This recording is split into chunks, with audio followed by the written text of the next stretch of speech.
Sa loob ng maliit ngunit abalang pagawaan ng karne sa Quezon City, kilala si Gary bilang isa sa mga pinakamatagal na manggagawa. Matigas ang muka, tahimik at laging seryoso. Isang tanghali, habang naghahanda na ang lahat para sa tanghalian, tinawag ni Gary si Jonel mula sa kanyang pwesto. Siya rin ang ama ni Liza, ang dalagang lihim at hayagang nililigawan ni na Jonel at Jeric. Parehong kapwa manggagawa rin sa parehong pagawaan. Magkaribal man sila sa pag-ibig, maayos pa rin naman ang kanilang pakikitungo sa trabaho, bagamat laging may bahid ng pagkukumpara at pag-aagawan sa bawat kilos nila. Jonel, halika rito. May inihanda akong lutong ulam. Tikman mo naman. Gusto kong marinig ang iyong opinyon. Nagulat pa si Jonel ngunit sumunod agad. Alam niyang mahalaga ang pagpapatunay sa ama ng kanyang iniibig, kaya't hindi siya nagatubili. Sa likod ng maliit na silid ng mga kagamitan, nakahain ang isang mangkok ng nilagang karne na may sarsa. Mabango ito sa simula, ngunit noong isubo na ni Jonel ang isang agad siyang napakunot noo. Sobrang alat, halos hindi malunok dahil sa dami ng asin at pampalasa. Masarap ba, Jonel? Tanong ni Gary, nakatingin ng matalim sa kanyang mga mata. Pilit nang umiti si Jonel habang dahan-dahang nilulunok ang pagkain. May lasa po, Gary. Medyo maalat lang ng kaunti, pero okay naman. Habang nagsasalita siya, biglang nahagip ng kanyang mata ang isang patak ng pulang likido sa pisngi ni Gary. Hindi ito mukhang dugo mula sa hiwa ng kutsilyo o sugat sa kamay. Ibang kulay at tila sariwa pa. Gary, ano po yan sa pisngi ninyo? Itinuro niya ito. Pinunasan lang ni Gary ang mukha gamit ang likod ng kamay. Tila walang pakialam. Ito? Dugo mula sa karne na niluto ko. Sadyang sariwa pa, kaya dumikit pa kahit niluto na. Biglang kumabog ng mabilis ang dibdib ni Jonel. Napansin niyang buong umaga pa niyang hindi nakikita si Jeric.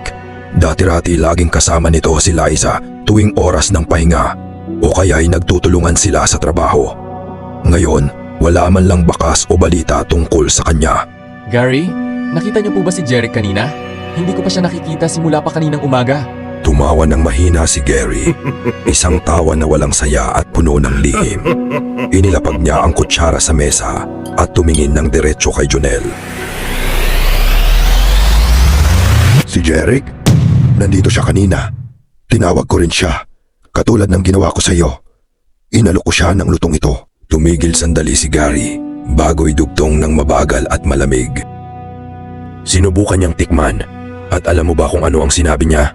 Sabi niya, sobrang alat nito, parang hindi mo alam kung paano magluto. Hindi ko nagustuhan ang sagot niya. Patuloy ni Gary habang dahan-dahang itinuturo ang mangkok ng ulam. Kailangan siyang turuan ng leksyon. At ngayon, ang karne na tinikman mo, iyon mismo ang katawan ni Jeric. Halos masuka si Jonel sa nalaman niya na natikman niya ang karne ng katawan ng karibal niya sa panliligaw na si Jeric. Alam mo ba kung bakit nagawa ko sa kanya ito?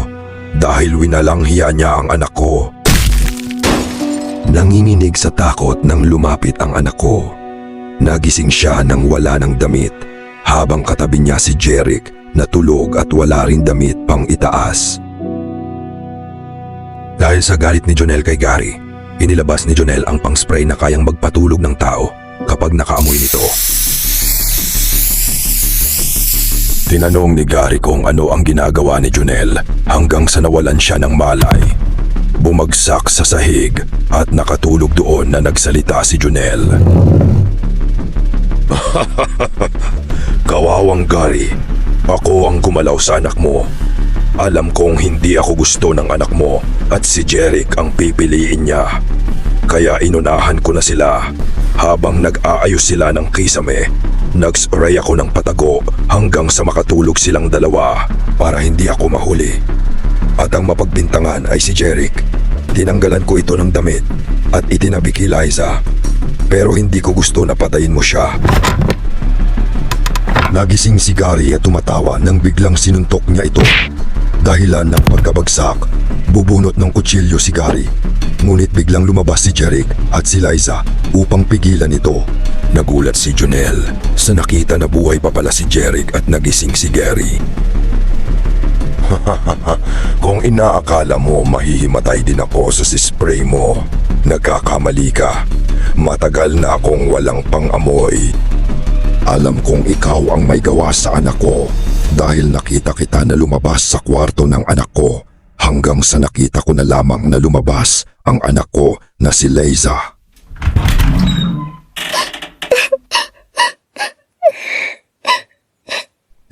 Takot at umiiyak habang walang malay na naiwan si Jeric sa kwarto. Walang magawa at hindi makapalag dahil hindi maigalaw ng anak ko ang katawan niya, pero ikaw ang nakikita ni Liza. Habang ginagawa mo ang kababuyan sa anak ko, pagsisihan mo ang ginawa mo sa anak ko. Sisiguraduhin kong mabubulok ka sa kulungan.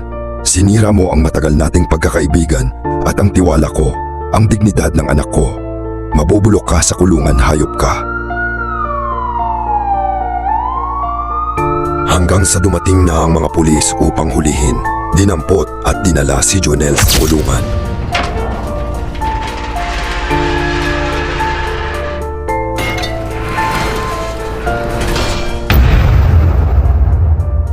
Lumipas ang taon. Ikakasal na si Jeric at Liza. Binaon na lamang sa limot ang lahat at nagsimula bumuo ng pamilya si Jeric at Liza. Habang naghahanda si Gary ng tanghalian, tinawag niya si Jeric. Jeric, halika rito. Tikman mo itong niluto ko. Biglang kumabog ang dibdib ni Jeric at tinikman niya ito at nagulat sa sarap at hindi na maalat. Anong klaseng luto ito, Gary? Bakit napakalambot ng karne niya?